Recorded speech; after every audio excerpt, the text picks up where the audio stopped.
Hello everyone, this is Remleiz from 40k Theories, and welcome to this new episode of Adeptus Podcastus. And joining me as always is Tactica Imperialis. Hello everyone, it's too blooming hot again, and Americans, you can go away. Yeah, it's like, at time of recording, it's like 8:15 in the evening, and where I am, it's over 30 centigrade, which is ridiculous for this time of year, especially when you've got no air conditioning, your house is built to retain heat, and you have double glazing. So, fun times I had by all. Apologies for having no guest this week. They had to pull out at the last minute due to family issues, but, that we can't really begrudge anyone for that, because, family can't come first, don't it? So, yep, and you might have episodes that I've had to miss, so no, don't worry. Exactly. Right, anyway, jump straight into the news, because there's fuck all of it. It's mostly Horus Heresy, and Horus Heresy. Understandable considering that at the time of recording, tomorrow 3rd edition goes on pre-order. So yeah, I mean, I understand. Yeah, understandable for the big hype. But the one thing I'm generally surprised GW hasn't bigged up even more, rather, I can't talk, it's too bloody hot. Recently, it was the 10th anniversary of Age of Sigmar, surprisingly. Yeah, I'm gone. I hadn't realised, because obviously I started on YouTube around a little bit before AOS became a thing. That was bloody 2014. So, yeah, it doesn't surprise... When you say it out loud, it's like, yeah, we're on our 4th edition now, and we're well into that 4th edition. So, it has been a long time since AOS came out, and it's definitely made its mark. And you can see that just by the fact that 40k basically copied most of it and tweaked it, turned it round a bit, and made it its own. It's definitely been an impactful game system for GW. Obviously, Old World coming back shows that it was able to carry Fantasy's budget on its back, because Old World will always be a loss maker, I suspect, or even if it is a profitable game system, it will never be a major seller compared to 40k, AOS, Heresy probably even. But that just shows how popular it's been, that it's been able to carry on the legacy of Warhammer Fantasy in a different way, of course. We're not asking for Fantasy 2, even though that's kind of what its lore wants it to be. And it's given the miniatures design team a chance to really flex some muscles that I think working in a quite mundane, real-ish, old fantasy world, and a sci-fi world with laws of physics that usually get obeyed, and a sort of stringent set of systems for anything that isn't an alien, but we know we're not allowed too many Xenos races.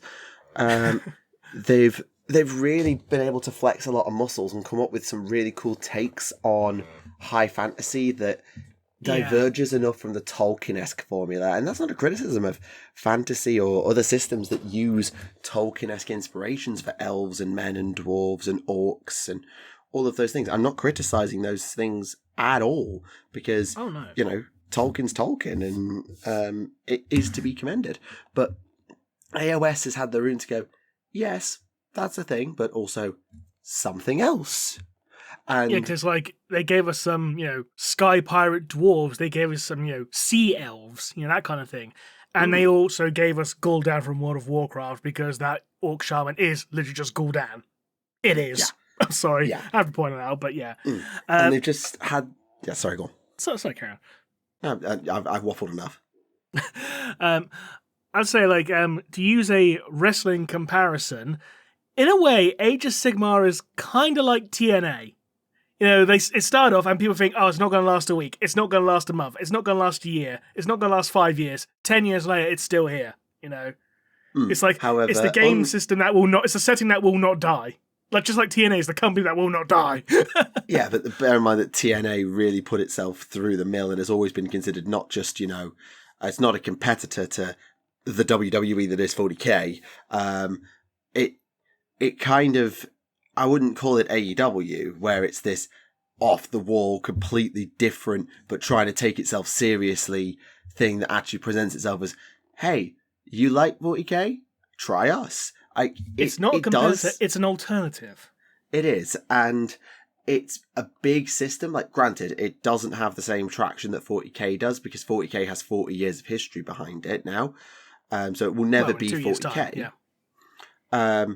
But it's it got itself a solid base, a solid community, is a really solid system from what I see of it. I haven't had a chance to play it much because Warhammer Club, we kind of had to laser in on 40k over AOS just for the sake of teaching kids 2 game systems is complicated, and I'm the only one who plays Sigmar at Club. So yeah, take that as you will. But the miniatures and actually when they started making an effort, lore of AOS has been genuinely some of the best work GW comes out with, not called Necromunda, on a miniatures design perspective. Because, especially when you add in the systems it spawned, Underworlds, Warcry, and Silver Tower, Cursed City and Warhammer Quest, these different things that were, of course, possible within fantasy. Hello, Mordheim, haven't forgotten you exist. But it has given GW a chance to do something really different, let the design team flex their muscles and let them do new takes on old concepts and really innovate in a way that I don't think 40k is allowed to anymore. 40k as a game, a system is in the same trap as its own story. It's caught in almost a cycle of entropy where it just... It's always 2 minutes to midnight, yeah. And even when it decides to be 1 minute past, it then has to skip the next 58 minutes because the next crisis is coming. Or they just rewind it and say that never happened. Ignore all the changes from last edition. But it's funny you talk about the model sculpts because, like, yeah, Age of Sigmar does have some absolutely fantastic models. That's never been brought into question. But I want to use this as a transition for the new Underworlds warband because I feel this is a rare miss for the Underworlds team. The Kamandorus Blades. Because Underworld warbands have genuinely been some of the best models they put out, along with like Necromunda and even like Warcry, along with that as well. Those ones have generally had the best models, period. But this one, it's a miss, in my opinion.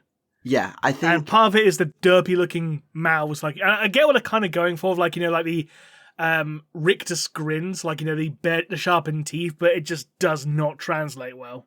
No. Underworlds has given us Myari's Purifiers, Elethane Soul Ray, the Crimson Court, that vampire one that is one of the best set of minis I think GW's ever done for the Soulblight vampire. Well, that might be a bit of a stretch, but you know what I mean. The Crimson Court vampires are insanely simple, but also insanely awesome. Did they also do the Horns of Hashut?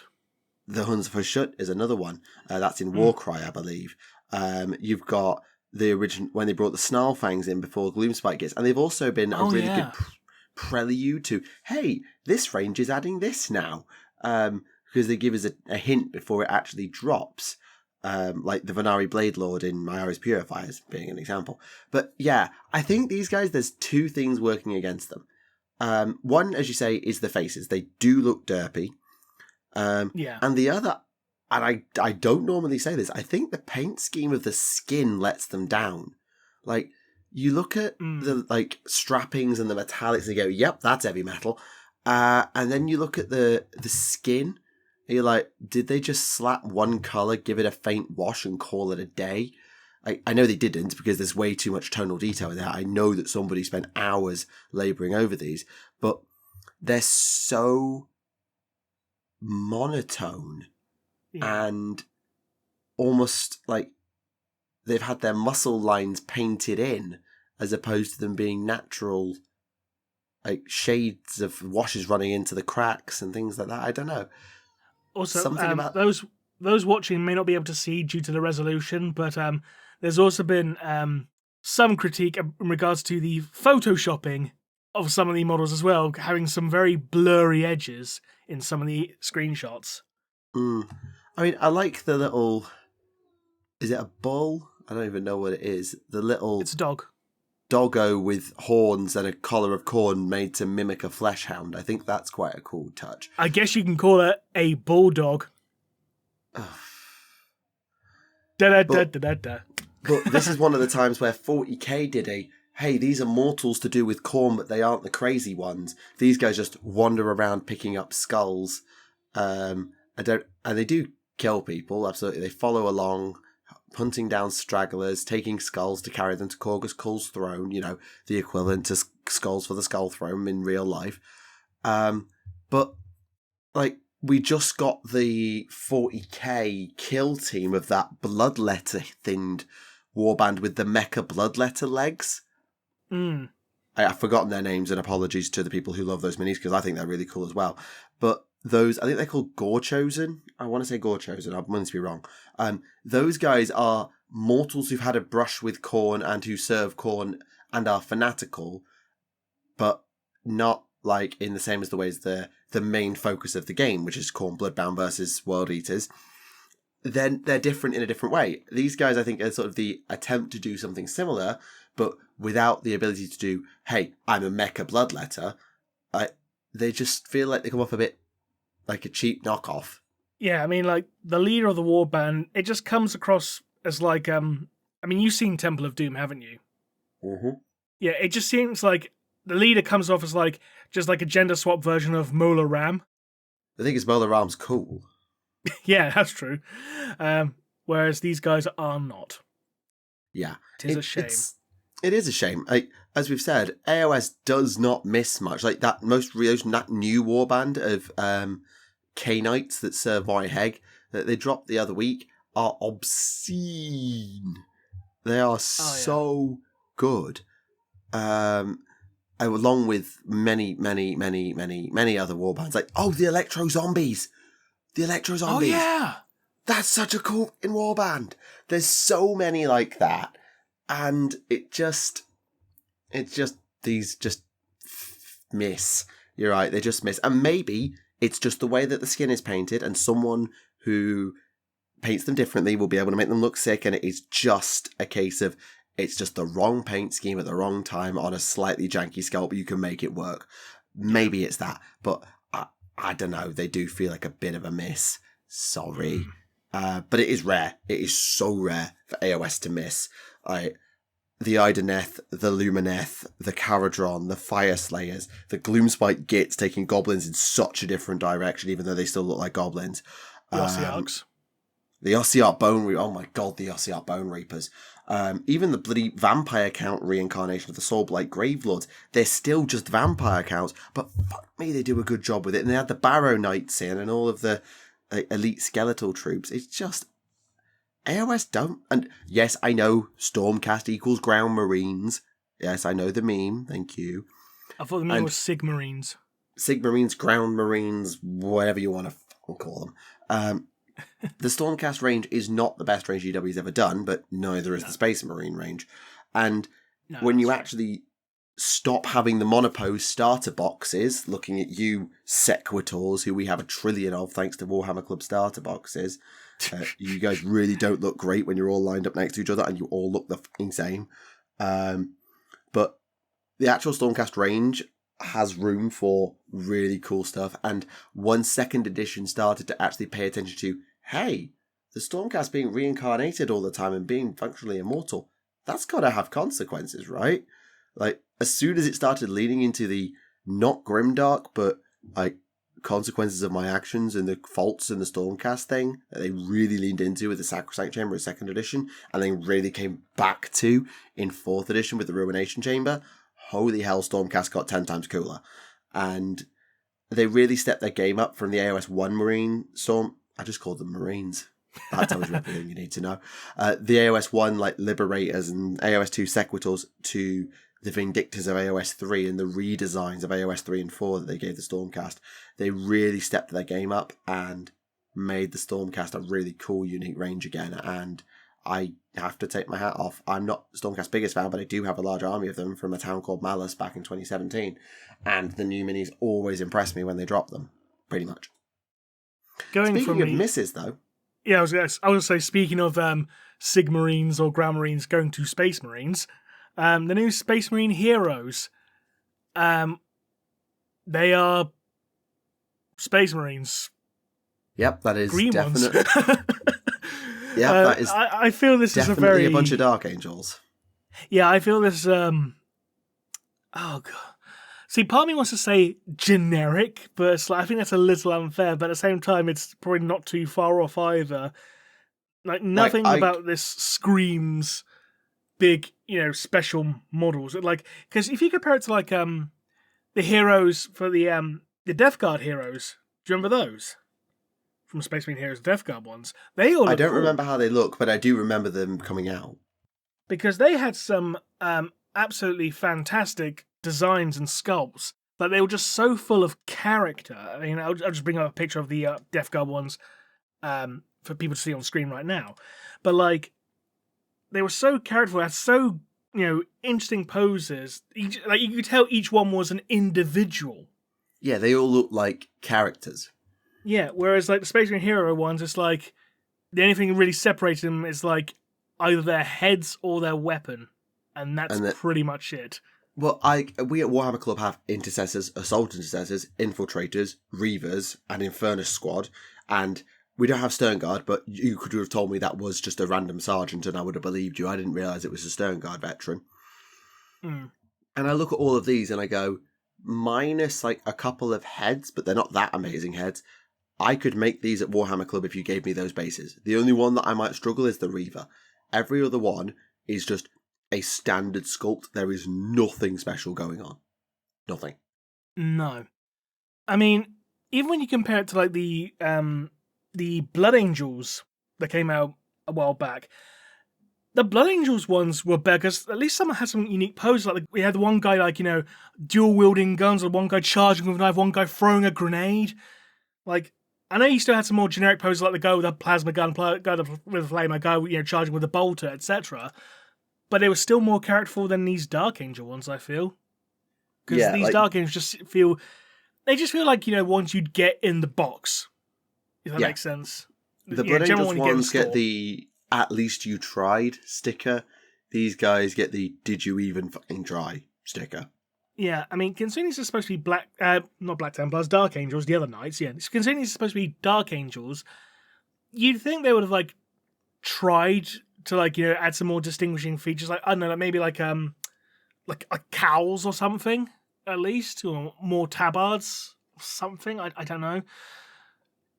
Yeah, there is nothing that identifies them at all. Except for maybe like the Sternguard guy, with the angry point. But you could probably make a Sternguard sergeant doing an angry point out of the Sternguard kit. I mean, I will say this: the angry pointy guy, he probably looked good as like a sergeant of like a Devastator squad, just like he's pointing over, shoot that one kind of thing. But that's probably the best use for him, in fairness. He's just the Reaver is decent because I don't think you can get that pose out of the Reaver's kit. But I am stretching. But like that's where like they have the Magna Grapple in the Reaver's kit to allow him to jump around. That's where you use the Magna Grapple instead of just having it being the generic one who just points to the sky. Have him like with his bolter like down by his side, his Magna Grapple out ready to fire, or have him like almost rappelling up a building. Almost have him like with it pointed up, like with two hands ready to rappel up a building, or with a little bit of tactical rocks for him to be climbing up.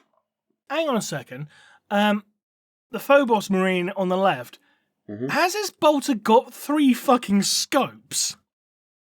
What? Hang on. 2 secs. It's got 3 fucking scopes! I see 2. Where's the third? He got one on the side, one just above it, and one above that. So there's like 3, with the blue lenses. Oh, it looks like 2. There's 3 sets of lenses on this. Or is that just a bolt on the side of the second scope? I don't know. It might just be a bolt. It's hard to tell. Zoom and enhance. CSI shit. I'll zoom and enhance. Yeah, because that, to me, I thought that was just a bolt on the side. Like, the same as at the back. I'm trying to also edit in MS Paint at the same time. Yeah, I know it. Oh, no, hang on. Is it underneath? Sorry, I'm looking at the side of the second scope, not underneath. Oh, maybe, actually. Oh, wrong one. Wrong picture, damn it. Anyway. We are professionals, ladies and gentlemen. We are professionals. It's not like we've been doing this podcast for freaking 8 years. There you go. I don't know if you can see it there, like the 3 little arrows pointing. Yeah, I hadn't seen that one underneath. I just assumed that was just a bit of... I didn't Why do you need 3 fucking scopes? Yeah, just get a variable zoom. You don't need to have 3 different lenses for different zooms. Just get one. Yeah, exactly. It's like, Jesus fuck. It's like, oh, God. Oh, well. Either way, They're boring. They are. Sorry. They are. Sorry, Dark Angels fans. You are once again boring. And before anyone complains, they were my first Space Marine army, Dark Angels. So I have the right to complain about them. Back when Storm of Vengeance first came out. Yes, can we talk about some good minis now? Because I'm getting bored about talking about boring ones. Yeah, we can talk about the new Necromunda Palanite Enforcers with their new Robo-Doggies. And their Psychers.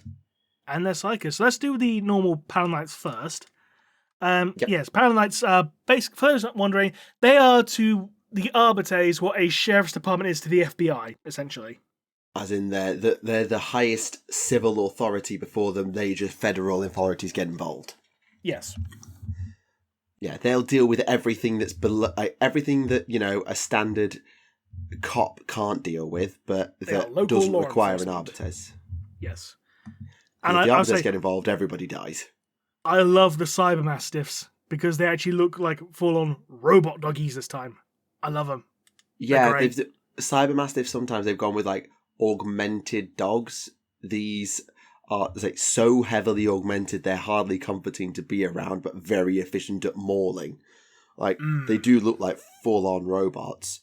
And honestly, they've done a great job with these. They still feel like a Necromunda gang, but they've all got their fancy hats and their bright yellow armour that no one else dare get away with. And they've got a mockery of the Aquila.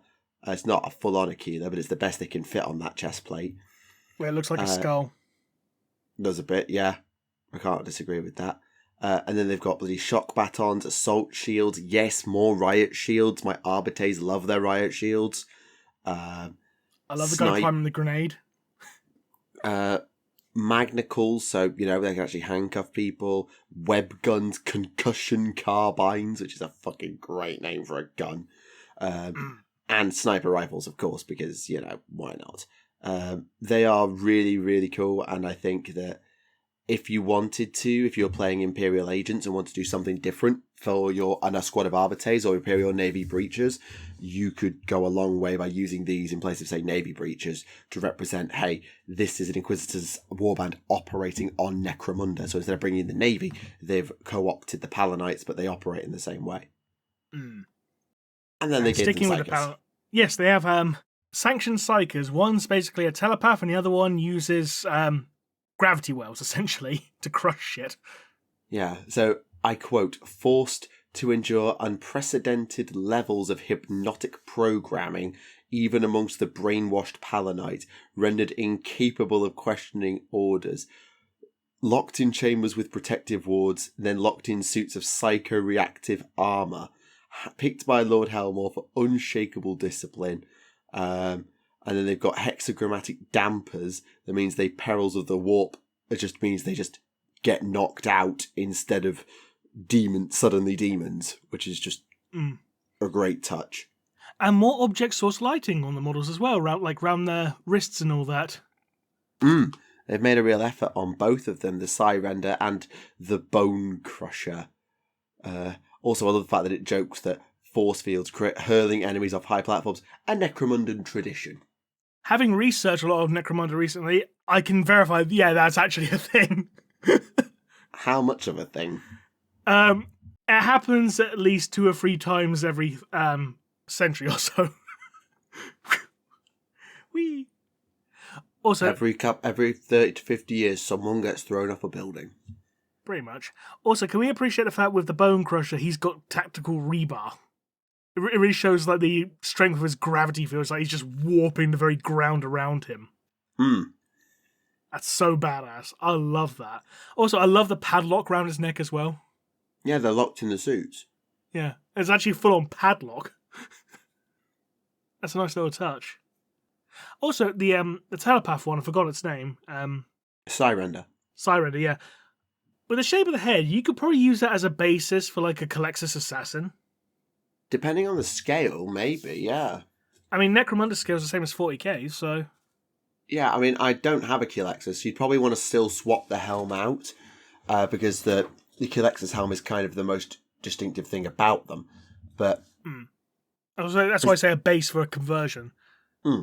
Like maybe get some green stuff to like sculpt a skull face, add the massive cannon on the side kind of thing. That could work really well, I have to say. It would be quite funny, though, to turn a Psyker into a blank by conversion. That's quite funny. It is.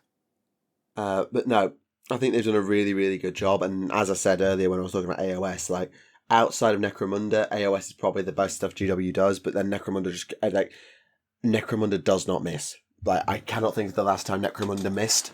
The only time I think of it, I remember it missing, was when I had one of the sanctioned psychers, and that was purely down to how shit the paint job was. It was purely because that was one of the Forge World models which had such a shit paint job, and then someone actually redid it properly. It's like, actually, it looks really good when it's actually painted properly. Well, there you go. And that was back in 20... When did the Cal Jericho novel come out, the most recent one? That was when Josh Reynolds was still a Black Library. 18? Might have been a bit later than that, might have been 19. But suffice to say, it's been about 5 years, at least. So yeah. But I think these Enforcer Haunts, I think these are some of my favourite models this year so far. They are really good. They are really, really good. And there's fuck all else for the news. There's one other thing we do need to discuss that's going to happen in between this episode and the next. Oh yes, there's going to be a preview, isn't there? The big summer preview, where they go through wearing a bunch of hats. Shall we go through every single fucking hat and predict what it means? Or is that a bit boring? I don't think I've actually seen the hats. What are the hats? Yes. Let me find the hats. If you go and watch the video itself, there's a video call between Adam and Eddie, where they literally say, shall we give them hints about what's coming up? And they literally just wear a bunch of different hats while they cut away between each other. I found the first one. First hat's about 34 seconds in. Okay, so the first one is an Inquisitorial rosette with skull and crossbones. That's Deathwatch. Yep, so that makes sense. I mean, Agents, they did roll Deathwatch into Agents just now, so it would be a bit weird to take them back out again, but a Deathwatch kill team would be very good because it gives you more weapon options for your kill team in the Inquisitorial Agents book. The second hat, he's wearing a tit on his head. Yeah, I'm looking at this and I'm like, is it supposed to be a space helmet like Votan or something? I was like, it's a tit, therefore it's Slanesh. Hey-oh! That would also work as a terrible pun. Yeah, I have no idea what the fuck that's even supposed to be. My guess is Votan, because space helmet like the Votan miners often wear. Then we have Tomb Kings, because what the fuck else is it going to be? Could be 1,000 Suns. Unlikely, but possible. Then we've got a Minutemen hat from the American Revolution, although it's meant to represent some sort of empire thing, I'd guess. Another settlement needs our help, obviously. Indeed. I'm guessing it's either the Empire for Old World or it's maybe something to do with the Marienburg or the Vampire Coast because pirates? Could be. Next up is a bowler? That's not a bowler. It's not a bowler hat. It's too tall to be a bowler hat. It's not a trilby either. I think it's just like a short top hat. Or it could be. It reminds me a bit of Greyfax's hat, to be honest, but less fancy. Not certain though. Then we've got the Sorting Hat. I'd say a witch's hat or something. Yeah. Yeah, so this is why I'm thinking the Empire, because we've got that... Colleges of Magic, yeah. College of Magic, and then the Standard Imperial Troopers. We've then got a full-on top hat. Total Biscuit! Oh my god, I wish it was Total... I know, I wish. Still my dream guest. Total Biscuit tribute miniature. I still can't believe Kirioth was on his podcast back in the day. I know, just the once. So random. And next you got like a jester's hat. Harlequins? I'd say Harlequins, yeah. Most logical. Then we've got an actual pirate hat, so a Vampire Coast, Marienburg. Because Caradron... Could be Caradron. They've just dropped some new Caradron stuff. So Sky Pirates, if we're going a different direction. Or Corsairs? Could be Adari Corsairs, although I don't know if that's the direction they'd take it, but possibly. Or you could also argue Drukhari Raiders. Possible. And then a cowboy hat. We're finally getting Cowboy Space Marines. Yes! I don't actually think what that is. I mean, yeah, they got the Cerberus Raiders and things. It could be. Yeah, and they got the flintlock rifles, haven't they? So yeah, I'm saying Admech for Cowboys. It could be Gene Stealer Cults with a new Billy the Kid. In the Kellamorph, yeah. And is there any more? Nope, there's no more hats. That's the last hat. Oh no, there's one where he was wearing what looks like a traffic cone. Or a slice of cheese. Traffic cone. Traffic cone. Gorkamorka returns. Actually, it could be Speed Freaks. Could be. If it's traffic cone. So, it does actually say, in the actual... This is where the 10 years of Age of Sigmar thing is. So, you know how they say they hadn't really talked about it? Yeah. It's here. So if you read the preamble text in the article, it says, 10 years ago, AOS landed. Over the last decade, we've got incredible miniatures, a huge Warhammer preview with loads of reels, and a brand new army in the Mortal Realms. So one of those is something that's never been seen before. There's a new army coming to AOS. Please be AOS on, Cowboys. It's far too fucking long. Cowboys. Give us Cowboys for AOS. Malarian. Give us fucking Malarian, please. Give us proper Cowboys. But yes, there are half a dozen games getting new releases. So there's probably some 30k, some Old World, 40k, AOS, Necromunda, and probably Underworlds or Warcry. So there's plenty of options. It is on Friday the 18th of July at 7 p.m. BST, which is perfect because that's about the time we record the podcast not on a podcast week. That's not on a podcast week because it would be quite funny. Actually, that would be quite funny if we just did a random episode where we just live reacted and then uploaded our live reactions as a podcast. Should we do that? Yeah. We just jump in a call and like record our reactions as it happens. Like, I don't know how we'd capture the audio and probably get just shut down for copyright for capturing the audio or the video. But we'd put the screenshots in editing as they from the stream because those get put up on Warhammer Community anyway. Well, we could probably do like audio reaction to what's going on, and then it would just be such a pain. We could try. We'll see how it goes. We'll see how it goes. Because I used to enjoy during lockdown, me and my friends, when they were doing all the online previews during lockdown, me and my friends used to just jump in and do, quoting Tuckle Biscuit, we used to do a snarkathon. We used to do it all the time, and do snarkathons of Warhammer preview shows. We did it all the time. It was great fun. But editing it, I can imagine, would be a nightmare. Yeah, it would be, in all honesty. Because we wouldn't be allowed to like upload the actual stream, so we'd have to do it like bloody when watch-alongs of WrestleMania where you've got like the audio playing in the background and very no quietly. Video on screen at all. And it's like two random jabronis sat there. Admittedly, it was some cool artwork though, because you could have like the two of us, you've got your suit, and I've jumped out of the battle suit, and I'm just sat on the sofa with a gun drone on one shoulder and a bucket of popcorn in the other, and you're just like taking methodical notes of like, this is wrong, this is not lore accurate, this is not fucking canon, just written on a set of notes. That'd be a fun art piece to do if we ever had the time. Funny thing is, speaking of like, this is not lore accurate, because you know when they revealed, oh, by the way, Saturnine Terminators are a thing now, and they're going to be this is now going to be set during Istvan 5? Yeah? Mm-hmm. Well, according to the second edition Horus Heresy rulebook, Saturnine wasn't even around then. Saturnine wasn't issued until like midway through the Heresy after Mark V had been shipped out. Even though Saturnine, according to the new law, was developed by Vulcan and shipped out before the Heresy. It's like so it's like a retcon within a single edition. Oh dear. Hang on, I think I might actually have that still. See if I can actually have that picture. Because I used that picture in my video about it years ago back in the day. Hang on. See if I can find the actual. Because I've got so many fucking picture files on there. It's unreal. I've got to try and remember what I saved it as. I think I found it, yeah. Power Armor Timeline, yeah. So I'll post this on screen as well for people watching at home. But yeah, like, Saturnine pattern. Issued mid-Age of Darkness. Which is basically the middle of the Heresy. Shipped out after Mark V, after Mark VI. Oops.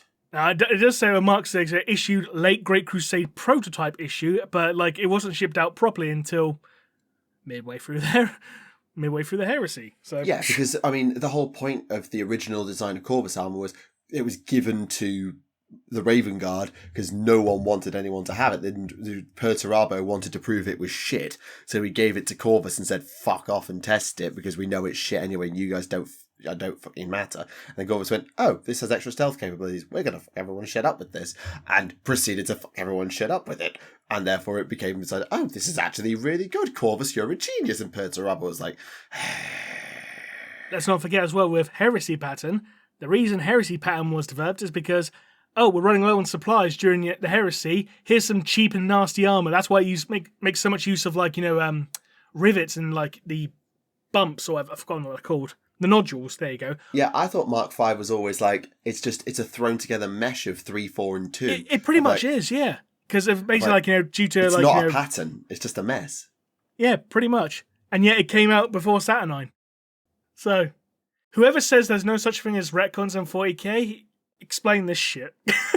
Yeah, also, what is Imperial pattern armor? For those not aware at home of what that is, what is Imperial pattern? I don't think that's actually been given any visual mark. Yeah, it has. No, it has. Do you remember the Imperial Marine model, the anniversary model? No. It's the LE2 model. Oh, hang on, I'll get you a picture. There's a neuron somewhere trying to spark, and I'm like, what is it? It's like a very, very, very, very primitive Mark 6 in a way, because it has like the beak helm. This one.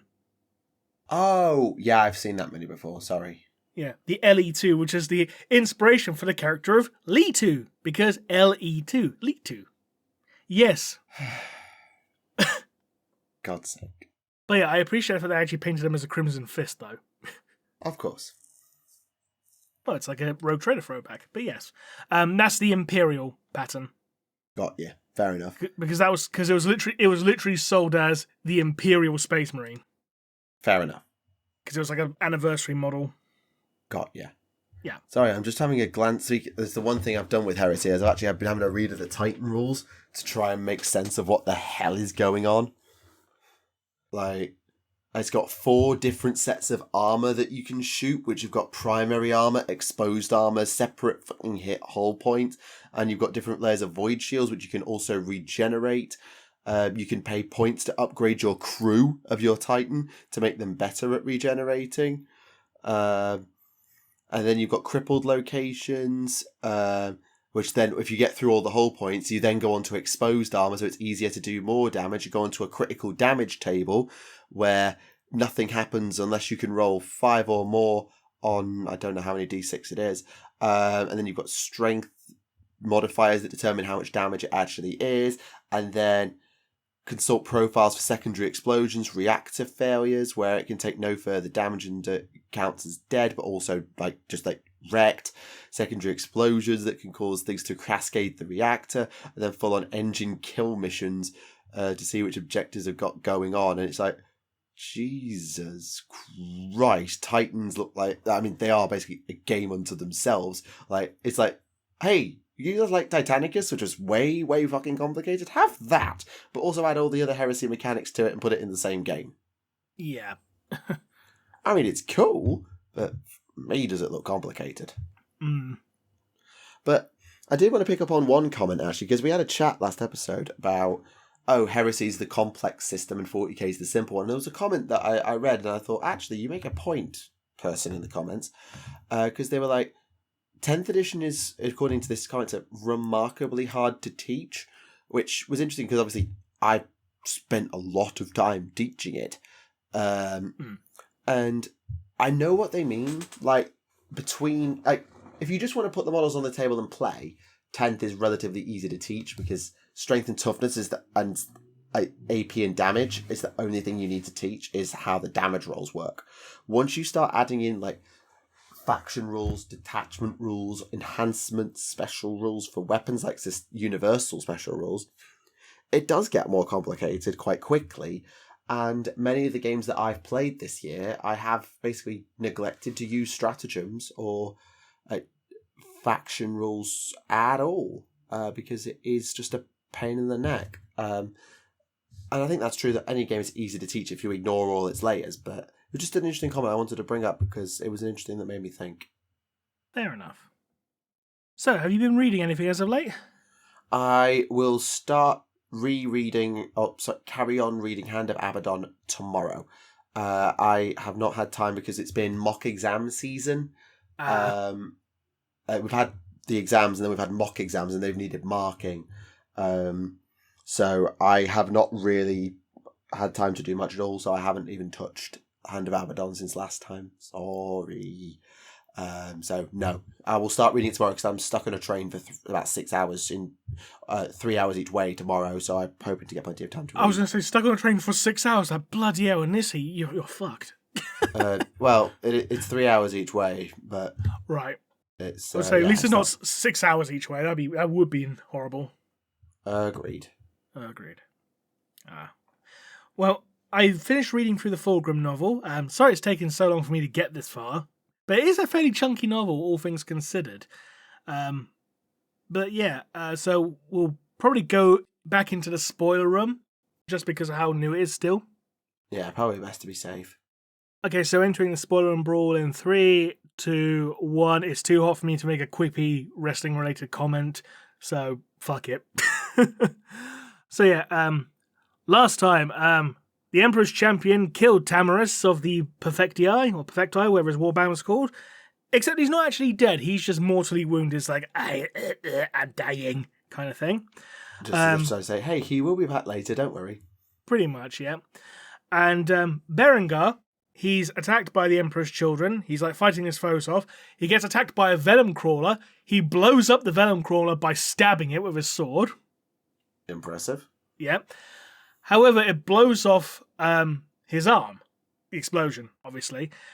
And he's saved by other Black Templars. He's recovered, but he's lost the black sword. Uh-oh. Yeah, it's like, where's my sword? You lost trouble. it. Yeah. And, when he's recovering in the med bay, he has a dream when he's, in his coma or whatever. And it's Fulgrim. And Fulgrim's like, hi, do you want to be my champion? I know you're my dad's champion, but I'm a son. Therefore, you can be my champion. What do you say? No. You sure? I can fix your hand. Look, he clicks his fingers, and his severed arm turns into a tentacle. He's like, ugh. He wakes up. Oh, shit. It was just a dream. Are you alright, Berengar? It's like, yes. Bring the chaplain. My faith has been tested, but I need to check, make sure I'm clean. We can't do that. Fair enough. Fair enough that he's trying. Yeah. We can't do that. Why not? The chaplain's dead. Great. Fuck. Right, where's the black sword? You lost it. Fuck. Meanwhile, Tamaris is like lying dying on the battlefield, and he hears someone approaching.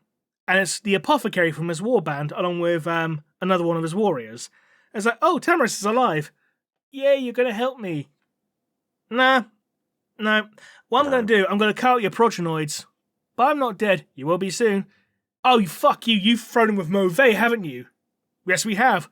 But no one likes Mauvais. It's like, yeah, well, he's better than you. So, yeah, he activates his little chainsaw attachment on his Narcithium and slices open Tamaris' throat. But Tamaris pulls away at the last minute, so he's just got a horribly mutilated throat now. Missed the protonoids. And Tamaris falls into a river of liquid shit. Literally. And is swept away by the current. And the two Emperor's children are like, damn. Oh well, let's head back to Tamaris then. Not Tamaris, let's head back to Mauvais rather. So they go back to Mauvais, and Mauvais is conducting his little ritual, because he's a sorcerer, remember? And the apothecary turns up and is like, right, got your bag of protonoids here from the slain? Ah, excellent. 1, 2, 3, 4, 5. Hang on, there's only 5 protonoids here. That's all I could get. I need 6, because 6 is the sacred number of Slanesh. Where's the 6th one? Well, we thought 5 would be enough. It's not fucking enough. Well, at least tell me if that one of these is Tamaris's. Yeah, about that. You can't do anything right, can you? We need Tamaris's because he needed to die through treachery. That's what empowers this progeny for the ritual. One needed to die through treachery. Oh, is that all? The apothecary turns around and basically rips the throat open of the other Emperor's shield next to him and rips out his progeny. They go, no, there you go, will that do? Oh, technically. Yes, it will suffice. I'm going to have to keep an eye on you. You might prove dangerous down the line. Indeed, cheeky. Meanwhile, Tamaris is washed up on the shore, like miles and miles away from the city, covered in shit, being picked at by, crows and all that. But then he's saved by a group of chaos cultists. The members who infiltrated the PDF earlier from last episode. Yeah. Oh yeah, it's like, I recall. My lord, you're alive. The true gods have led us to you. It's like, I feel like shit. It's like, don't worry, we will heal you. Just have you got anything to eat? Yes, we have some fried rat and some ration bars. Just give me this. Nom, nom, nom, nom, nom. He's eating all this fried food. He's just really, really hungry, obviously to fuel his metabolism so he can heal. Mm-hmm. And he catches his reflection in the silver plate that's got all the fried rat meat on it. And he looks at it, and he sees like his face has pretty much been ripped off. Like it's hanging on by like a thread. Because it's been cut off by Berengar. He's like, fuck, I'm no longer perfect. I'm no longer good looking. Fuck's sake. Yeah. Emperor's children. It's like, don't worry, Lord, we still believe in you. And our gods told us about you. Yeah, you keep going on about your gods. Where are they? Oh, they're in that cave over there. What? Yeah, just go in that cave. It's like, what? Okay. Hello, gods. Is anyone there? Hello, Tabarus. Oh, there's actually someone here. It's like, oh god. The implication is that this is either just a demon of Slaanesh or it's Slaanesh themselves. It's not entirely clear. It's not going to be Slaanesh themselves. Probably not. If it was an Age of Sigmar novel, it probably would be, but regardless. It's like, yes, you will be the chosen champion, and we will give you the strength to carry on. Yes. And Tamarus is like, yes. Right, cultists, come here. Yes, Lord, what can we do for you? Yeah, I'm going to eat you all now. Die. What? Yeah, cultists. He's like, yes, I'm going to eat you. Oh, okay, yes, Lord. And they pretty much all kill themselves, and Tamarus goes, nom, nom, nom, nom, nom, nom. Yeah. Meanwhile, Mauve's conducting his ritual because the citadel they're trying to break into is protected by void shields. And they're trying to break into it, so Mauve conducts a ritual in where he contacts a keeper of secrets. It's like, right, hello, I'm one of Slaanesh's chosen. Can you open up the gates to the city for me? No, I don't want to. Oh, please? No. What's in it for me? Right. Well, you get to kill everyone. It's like, do I look like a minion of Khorne? Why do I want to kill everyone? I embrace perfection, and the perfection of their defenses is clearly good here. Listen here, you little shit. And they get into a little argument. It's like, I can bind you. It's like, you wouldn't fucking dare. I fucking would. All right, fine. I'll breach the defenses for your army. Welcome fine. to chaos. Just go over there and just call me when you're ready. All right, we're going to do that. So Mauve's got the Emperor's Children army behind him, and they reach in the city. It's like, right, hello, demon, can you open up the void shield? Yeah, sure. Okay, we can let our army in. No. I never said I let your army in. I said I let you in. Yes. So you can come in. So do you want to come in? Or are you going to chicken out and be a pussy in front of your friends? Because the inside of the citadel has got, Cadians, PDF, and Black Templars. It's like, do you want to do this by yourself, or are you going to puss out? If it was just Cadians and PDF, I think you'd be fine. Yeah. But Mauve goes, fuck, you caught me in a bind, dear. All right, fine, I'll do it. Excellent. Meanwhile, before this happened, however, there was almost an uprising from the refugees inside the citadel because they'll be saying, we need to get out of here. It's like, no, you need to stay. No, we need to get out of here. And the Cadians are like, if you don't stay there, we're going to fucking shoot you. And it pretty much starts like a riot inside, and the Cadians start putting people down, and the PDFs are like, yeah, this is kind of fucked up. I mean, we'll do what we're told because, we're good, loyal servants of the Imperium, but this is pretty fucked up. I mean, welcome to the Imperium. It's pretty fucked up. And basically, the leader of the PDF group, this woman named Secunda, she ends up trying to escape in the end, and her escape, long story short, it causes a massive explosion inside the Void Shield generators, because of course it does. But before the explosion happens, Tamarus crawls his way all the way back to the Citadel. He's like, right, I'm going to get my way into the Citadel. I'm going to breach the Void Shield. How am I going to do that? What is he, Commander Shepard in Mass Effect 3? Pretty much, yeah. And he realizes, the Void Shield, it goes pretty much all the way down the wall except for the bottommost brick layer. I'm going to pull these bricks out and crawl on my hands and knees, just, commando unit crawl all the way through. I'm in! Hooray! And then the void shield goes down. It's like, oh. Well, that was pointless. Oh, well. That was pointless. Move's inside as well. He's summoned a bunch of demons to help, kill all the PDF and Black Templars inside. Void shield goes down. Emperor's Children charge en masse. Move ends up fighting against Berengar. But as they're having their fight, Move has a sword go right through his chest. And it's the Black Sword. Who's got it? It's Tamris, because the Apothecary took it, and then Tamris killed the Apothecary and took the sword back off him. So he's killed Move. It's like, right, Berengar, you and I have unfinished business. And Berengar's like, who the fuck are you? What do you mean, who the fuck am I? We had a fight earlier. Did we? Well, I look a bit different now because I lost my face, but yeah, we had a big fight. Oh, I don't remember. You're that bitch I punked out 33 hours ago. Pretty much. And Berengar's like, oh, that sword's mine. It's like, that's mine now. Listen here, you little shit. Slap fight, slap fight, slap fight. They have a little fight again. It's like, haha, riposte, haha, you can't beat me. And then Fulgrim turns on Berengar goes like, you abomination, fight me. And Tamri's like, I'm right here. For fuck's sake. Stop ignoring me. Also, I have your sword. How do you plan to fight my dad when I have your fucking sword? Oh, Berengar got reissued with just a generic power sword.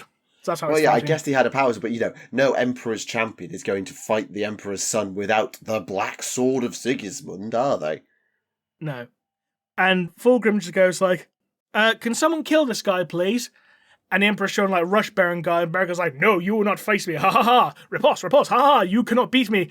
Oh no, I'm dead because I got stabbed with the black sword. And Tamris is like, yay, I did it, I'm Fulgrim's champion now, woo. Ironic. Yeah, it's like, it's not really that good, is it? Didn't really want it in the end, I don't know I've got it, fuck. But afterwards, basically with the death of Berengar, the Imperial defense shatters. And you got a whole bunch of refugees going like, yay, the servants of the true gods have returned, yay, a big parade for Fulgrim and his champion, yay. And now you're going to get administratum. Yeah. And Fulgrim's like, do you want to say any words to the crowd? No. Well, you should, because, you're their hero now. And not only that, but you're my perfect son. The end. Title drop. Da-da-da-da-da-da. So yeah, that's the end of the novel. I've heard some Emperor's Children fans critique the novel. I'll be honest, I don't know too much in regards to Emperor's Children lore. They're not my Legion of choice. But I've heard from some people that this novel is to Emperor's Children fans what the Curse novel is to Nightlord fans. That bad? Apparently. Oh my god, because you hate the Curse novel. Yeah. So if there's any Emperor's Children diehards listening, let us know your thoughts of that novel in the comments if you've read it. Yeah, because it sounds like a little bit of I don't like the ending. It's just ba-da-ba-ba-da-ba, the end. It could have done with a little bit more, Fulgrim addressing the crowd would be a great way to end it, for example. Fulgrim cut a promo instead of just being this bit buggers. Oh, kill. You kill. You kill. You kill. Okay, I'm off. Bye. I mean, in fairness, Fulgrim does address the crowd, and then he turns to Tamris and says, do you want to say anything, Tamris? No. Oh, fair enough. At least Fulgrim gets to cut a promo. Okay, good. Yes. Right. And I will say this in regards to the book. They do a better job of actually featuring Fulgrim than the Angron novel does featuring Angron. And by the Angron novel, I mean Angron the Red Angel, not Slave of Nuceria. Because Slave of Nuceria was fucking amazing. But Red Angel, Angron's in it for a total of 10 pages. Yeah, this one, Fulgrim actually has an effect on the plot, so... Yeah, he's actually in it. Not a lot, exactly. But at least he's in it. But yeah, I can see, taking this Tamris character, I can see why... I mean, he's no Gendor Scrivok, but God, no. But I can see why he's a pathetic, whiny little bitch. And I mean, Emperor's children are pathetic, little whiny bitches when they're not getting their way, because Slanesh. But, I can see why you go, oh, this guy's Fulgrim's champion, even though he's at least his face ripped off and he's already died once. But the author apparently just really likes him, so he gets to survive because plot and actually get to be the hero in the end and stab the Black Templars with his own fucking sword and makes Fulgrim really happy and actually wins and gets to be Fulgrim's champion. Yeah, I can understand why someone would be cross about self-insert. I think original character becomes amazing, super badass under the wing of Fulgrim himself out of fucking nowhere. I can original see character Donut Steel. essentially. I mean, I found the novel entertaining enough, but again, considering I'm not a massive Emperor's Children expert, I can't say personally how bad it is. But if people are saying it is to Emperor's Children fans what the Curse novel is to Night Lord fans, then I will trust judgment on that, just purely because I don't know enough about Emperor's Children to say otherwise. Well, I mean, negative voices on the internet do shout the loudest. True, yeah. So that does need to be taken into account as well, but yeah. But, in a vacuum, I will say it's perfectly entertaining in a vacuum. So if there are Emperor's Children fans out there who have read this novel, let me know what your thoughts are, because I'd be interested to see. Absolutely. It's one of those of, we are not experts. We know a lot of lore about a lot of things, but we all have areas we specialise in. It's why I spent an hour on the Farsight novel, even though some people hate Phil Kelly's writing. I really enjoy it, so I spent an hour dissecting one fucking book. Still one of my favourite segments. I don't know, you weren't even there for it, sorry. But no, you're grand. But no, we do have our own specialisms, and we all have things that we know better and things we know worse. Like, you put an Orc novel in front of me and I'll know it a lot better. Actually, I got to play Orcs tonight at Warhammer Club, which was great fun. Because I got to just actually, I dusted off some of my old Orcs to play against a kid who's not played a game of Warhammer for over a year. But they're the club's best painter. And they've just finished painting Marnie's Calgar. So it was like, oh, you just finished Calgar. Well, would you like to see how that actually goes on the tabletop? And then he one-shot a squad of killer cans in one punch. Ooh. 6 attacks, hitting on 2s, strength like 9, but with Oath of Moment for +1 to wound, AP -3, damage 3 each. It's like, oh, right, I had a squad of killer cans there, and now I don't. So, yeah, I think that really... I had that eureka moment where the light bulb came on, and we've planned a big game for the last week of term before the summer holidays, and literally some of the kids are so up for it. They've taken their painting projects and run home with them, saying, Miss, I'm going to speed run this over the weekend, so we've got it ready for the game next week. So that's honestly brilliant. One of them's actually, I got a 3D printed Guilliman for a tenner. So we're going to have, the club's going to have a Guilliman, hopefully by the end of next week. Ah, fair enough. Yeah, 3D printed Guilliman. Tenner. Fucking hell. I know. Like, I fully admit I am more than happy to use 3D printing when it comes to Warhammer Club, because we're a school. We don't have the budget to go and buy GW stock all the time. And if the kids break them, you just print another one, so... Oh no, I often end up buying them off like third-party sellers, pre-printed. Fair enough. We don't have... Well, we do have... They're easy to replace if the kids break them, so... Yeah, the only time I regret doing that is I got a set of 3D printed, like, retro Crisis battle suits. Like, the original Oh, they were really brittle or something, weren't they? The legs all snapped off. Oh. They all snapped at the ankles. Ouch. Yeah, ouch for me, ouch for their ankles. But, yeah, so that was a bit of a bust. But also, they then changed all the Crisis battlesuit rules, so they were all illegal builds that I'd made anyway, so whatever.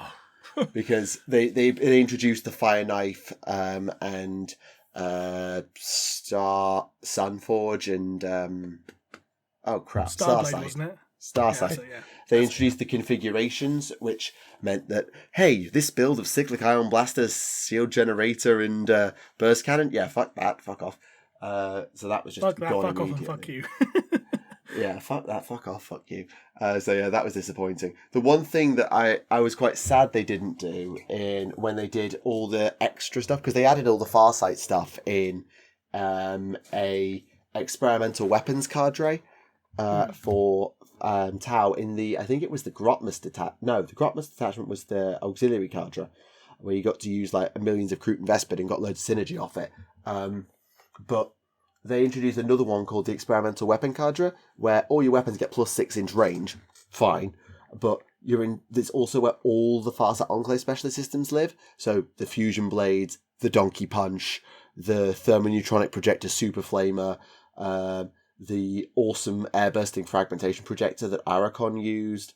All of those went and the pure Tanagram neurochips in the main codex, but all of the enhancements that used to be relics for Farsight Enclaves went in there, but there's absolutely no configuration. There is no data sheet for, and no way to build the 8.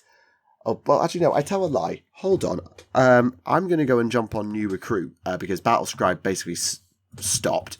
So, yes, this is an accidental plug. New Recruit is the army builder that we all use nowadays because I'm not scanning codices in fucking the app. I'm just not fucking doing it. No. So I'm actually going to try and build a list with the 8 now. I've given myself a project. So I will keep talking. I'm going to do it in the background, but I just so you know, I am building the 8 as a list in the background right now. Fair enough. But glad to hear the Fulgrim novel was all right. I hope that as much as players are disappointed, I hope that the actual I'm glad the reading experience was good enough that you got something from it as a player. Sorry, as a reader, not as a player. So, yeah. And I still maintain anyone who claims this is evidence that Rogal Dawn's coming back next, you're reaching. It's a drastic reach, reading through the entire novel. Oh no, you can't build the 8 because you're triple locked on how many of the same data sheet you can use. The rule of 3 stops you because they took the XV8 commander out. Yeah, it's a Legends unit. No. Yeah, it is. It's a Legends unit. To take the commander in Crisis, you have to take... I mean, if you do that... hang on, let me just do some maths. Archon, Travestos, Bravestorm, Brightsword. How did they actually broadside? How did they actually Crisis? 5, isn't it? It's 5. Because Obligatize obviously that, Evasis that, Farsight's that, and the others are all Crisis. Yeah, it's 5. Okay, I can get quite close. So, let's carry on. What was I saying? Oh yeah, it's a reach because there is such a thing as symbolism. Indeed. Not everything is literal.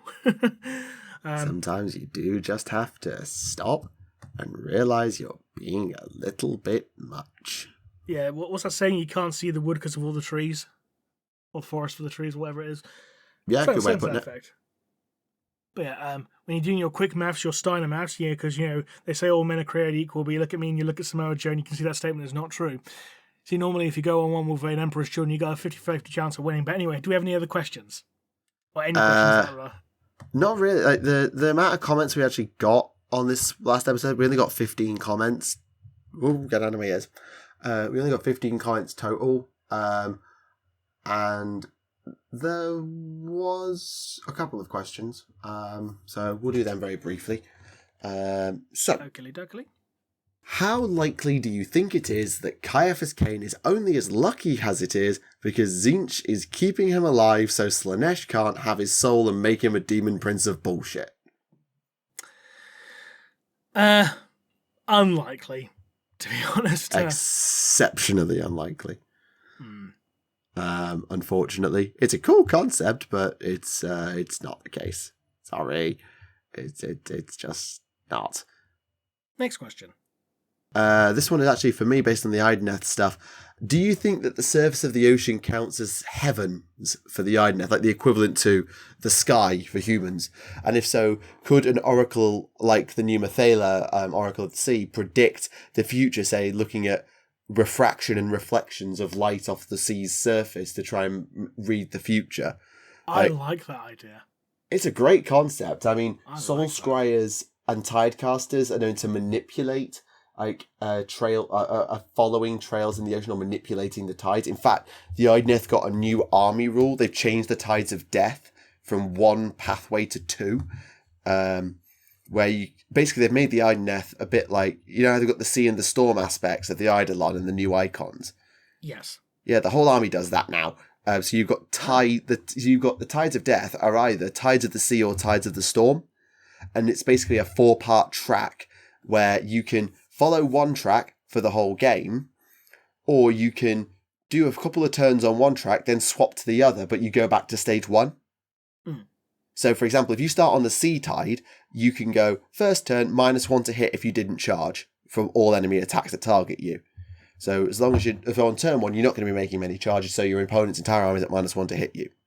And then turn 2, you can either take Swift Tide, which is run and shoot and run and charge, like they used to have, or you can switch to phase 1 of Tides of the Storm, which allows you to basically teleport an army across the board. And then on turn 3, if you went on the sea path, you get to go to the third step where your entire army gets strike first. It's basically the old pathway is the sea tide. So protection, speed, fast attacks, fallback. Whereas this new storm tide is teleportation, extra rend, protection from rend in the melee, and then mortal critical hits in the third turn.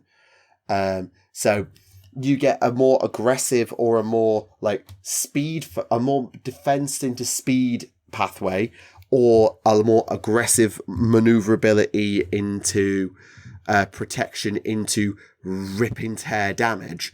So just a nice little thing which I really like.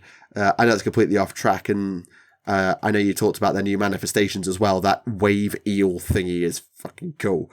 But yeah, I just thought I'd bring that up because I'd mess around with the tides a lot. So you could certainly see an Oracan the Diviner situation where a tidecaster doesn't like what they're looking at, so just rearranges the tides to make it look the way they want. But Soul Scryers are more known for actually tracking and following things, so it'll be more their thing to do than tidecasters. Tidecasters manipulate the ocean, Soul Scryers use it. Right. Still cool though. And I give them credit because I think it is something cool. Fair enough. Right, next question. There isn't any. Oh, fair enough. Yeah. Sorry. That's literally it. There were no other questions this week. Well, that's kind of disappointing. Yeah, there's a few people just going on about your conversation about Doom 2016, because that seems to have had quite a mixed response. Your comments about, hey, Doom 2016 was a bit shit. That got a few reactions. It was. It had such shitty controls. It was borderline unplayable, I found. I mean, I'm willing to concede that it might be better on PC, with keyboard and mouse. I'm willing to concede that, because generally first-person shooters are better with keyboard and mouse. But, yeah, with controller, it was fucking slippery as fucking. It was borderline uncontrollable. I fucking hated it. Yeah, fair enough. It is one of those things. Everyone's going to have their own thing. I think someone was like, sounds like it's just you. Others saying, I'm glad it wasn't just me. So, yeah. Clearly it wasn't just me then, was it? A nice mix of course, the YouTube comments being contrary Marys, as always. It wouldn't be YouTube otherwise. No, it wouldn't. But no, unfortunately, there weren't a lot of questions. We did questions last time, didn't we? Yeah, we did. Yes, we did. We did questions. And yeah, I'm literally just flicking at Warhammer community like there's a cool army of renown for Ideneth, but no one else but me cares. There's Learn to Play Horus Heresy, but no one cares. Unfortunately, in this podcast, because we're not going to play it. Mainly because I can't afford to take up an entire new game system at this point. It's too expensive, this shit these days. You can barely take on one game system. Exactly. Again, it's just getting too expensive. It's ridiculous. Like when it gets like 37 quid a codex, it's a piss take. Yeah, especially with how bare bones they are these days. It is a genuine piss take. Yeah, especially I remember granted they were paperback back then rather than hardback, but when I got into things, I was paying £8 for a codex. Yeah. £8. And that's, I know, putting them in hardback will make them more expensive because hardbacks are more expensive than paperbacks. I accept that. And inflation and, politics, Brexit is a thing. I'm not shying away from that. But it's just fucking disappointing. And I understand GW is trying to turn a profit and it is very much succeeded in doing so. But it has its cornered its market. It has a huge player base, but one of the things I constantly tell the kids at Warhammer Club is do not buy this. Like, come, use our things, take our stuff home even to paint over the summer holidays, but do not buy anything. It is too expensive unless you are absolutely convinced you're going to commit. This isn't like where you do gardening club and you go and buy yourself a watering can, or you go to the book club and buy yourself an extra novel off the library or from W.H. Smith's or whatever. This is a fucking expensive hobby that is very time consuming, very financially consuming, and very life consuming, I'll be completely honest. And the fact I have to tell children who are literally Games Workshop's fucking target demographic, not to buy in because it's too expensive. Unless they're 100% sure. Even when they're 100% sure, I'm like, honestly, until you leave school, just use ours. If you want to get your odd mini here and there, you want to get yourself your own codex, fine. But we'll have all the rules here. We have the apps, we have the books, we have the minis, we have the dice, we have the paints. Just use ours. If you want to get a special paint and do your own colour scheme on some minis, go and buy your own paint, that's fine. If you want to 3D print yourself some of your own minis, or you know someone can get them cheap, that's absolutely fine. But I generally have to tell kids not to go and buy the official product because the official product is too fucking expensive. Like, I'm not going to go away talking about like where I live or like where I work because data protection, and safeguarding and everything else. But a lot of parts of this country, no matter where you're living and working, a lot of people are struggling. A lot of people are not well off. There's a cost of living crisis. There's a cost of energy crisis that's still not gone away. And I'm not getting into talking about why that is in politics and yada yada. I could be here all day, but that's a different podcast. Let's not. Let's not. Let's try to end this episode on a more upbeat note, shall we? Instead of being a down and depressing everyone over the weekend, shall we? Try and find something upbeat. They're doing a Militia Imperialis army list for Heresy alongside Legiones Inductii rules, Black Shields, Shattered Legions, and Zone Mortalis all by the end of the year. One positive thing to possibly talk about. We might be getting plastic Karanites. The Karanite Ogrins, we might be getting plastic ones, judging from this photo, because these seem to be slightly different from the resin ones. Yeah, I saw something about this the other day. Someone saying, wait, these Ogrins look different. It wasn't this image, it was a different one. But, I mean, yeah, this is the Solar Auxilia article, isn't it? Yeah. So, I mean, if we're getting plastic Karanite Ogrins, I'd be down for that. Yeah, because they're slightly bigger than standard Ogrins and Borgrins because of all the extra armour, aren't they? So they won't. I don't know how realistic they'll be to translate. I think they're slightly taller than Borgrins, yeah. Yeah, but just because of the armour, I suspect. But if you wanted to do something cool with them in 40k, I'm sure you probably could work something out. Or you wanted to make a different style looking Ambot for Necromunda, you could probably do that. Or just like try and make them as Borgrin conversions. Well, yeah, but I think they have to have the riot shields. I don't remember if the Karanite kit comes with riot shields. No, but you can probably make one just out of like plasticard or something. Yeah, Borgrins are renowned for using literal fucking doors. Exactly. So, yeah. So no, that would be a fun conversion. Honestly, like I do wonder how many guard players are tempted to get some Solar Auxilia. Like I know for my Inquisition Navy Breachers, using Solar Auxilia would be really cool. I'm not going to, but it would be really cool. Or even using them as like, I don't know, your own version of like Tempestus Scions, or like, yeah, for your own unique guard regiment. Something an equivalent of like Kassakin or something as well. Yeah, Tempestus Scions, Kassakin, or Stormtroopers, essentially. That you could definitely do something unique with Solar Auxilia. I'm curious because obviously we've never seen rules for. What's the Imperialis militia? Remind me. I think that's basically equivalent to like a guard army. I think. But yeah, I suppose it will probably be slightly different. It might be after all. Yeah, because militia sounds like conscripted troops, so it might be like Planetary Defence Force style troops, or like the standard Imperial Guard. And Legiones Inductii, is that they're the like baby Marines, isn't it? The rushed ones. Yes. That'll be fun. Oh wait, are we going to get rules for Raptors? What kind of Raptors? Raven Guard Raptors. Oh, I hope so. That could be really fucking cool because there's loads of different variants on the Inductii that all went to shit in different ways. So that could be fun. And then Black Shields and Shattered Legions in October. like actual dedicated lists for Black Shields and yes, please. Shattered Legions. And they're also bringing out Talons of the Emperor this month as well, so you're not going to have to hang around for your Custodes. And then Zone Mortalis. Honestly, coolest thing about Heresy, Zone Mortalis. It's one of those games I've never played, but God, I want to. It was almost a reason enough to play Heresy in and of itself, was just for Zone Mortalis, because it's such a cool concept, and 40k has never quite replicated it. I know boarding actions exist, I know they do, but there's just something to be said for Zone Mortalis. And on that note, ladies and gentlemen, given the fact that there is literally fuck all else to talk about this week, because it's just heresy, and given it's 30 odd degrees. Yeah, it's ridiculously hot. I'm soaked through like completely, and I put on I changed my clothes before recording just so I'd be fresh, but I'm just soaked through. So yeah, fuck it, we're gonna call it there. It's gonna be a short episode. Sorry, but we have a whole preview to talk about next time, and you're gonna be me gushing about Sigmar. So we'll try and make the next one maybe not extra. We'll not make it extra long, but we'll try and get an AOS guest and really go into all the AOS reveals.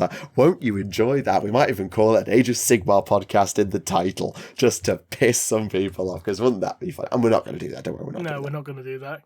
You're not the one uploading or editing this, so no, we're not going to do that. So I know.